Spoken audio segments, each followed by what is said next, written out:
Well, there's another problem, and that's endemic corruption. And your standard there Sure. are bounded by corruption issues.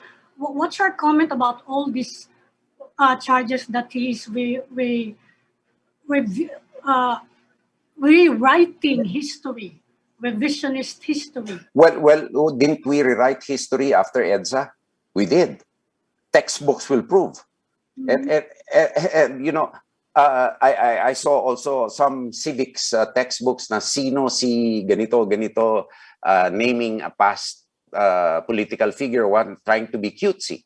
I mean, probably everyone tries to expound on his or herself to bring out the best, no?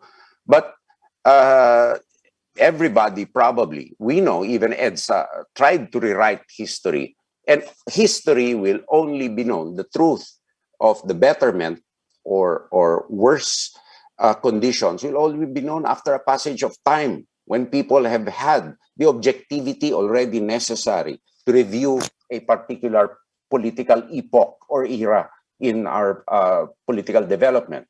I was talking to Francis Fukuyama personally years ago, and he said that constitutional shortcuts will not help this country. And then he said, but don't worry, you're still a young country. The British were killing each other for more than 800 years before they had constitutionalism. And we see what's happening in Europe and the Western countries now. So it's not only a Philippine problem, but it's worldwide, particularly in the information age. No, so my stand is to build our institutions in a way which is realistic and a way which will promote our country's development, keeping into account our own values and our own quirks as a multi-ethnic, multilinguistic, free society, no?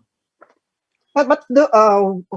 You just gloss over the hidden wealth, for example, of the Marcoses. Well, there are processes for that. I mean, I was lawyering for several of those charged with the hidden wealth, and just to get from step 1 to step 2, because there was evidence in some of the cases, but for 30 years, if the prosecution did its job, there was credible evidence, then somebody had to go to jail. But they did. And you know, to substitute. But the fact that some money has been recovered, definitely not all, but the fact that there was substantial money already recovered proves that there was theft and there was corruption. What do we do with that? Should we gloss over that, especially if... But what is the connection of the candidate himself or herself to this? What is the extent of his participation in these mechanisms? They haven't been able to prove it. Yes, but... and now these issues are being raised when there's an election, so let the people be the judge. But the fear is all of these investigations and prosecutorial processes will come to a halt if he becomes president.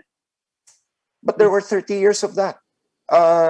During the time of President Aquino, President Ramos, this never stopped. And then President Arroyo.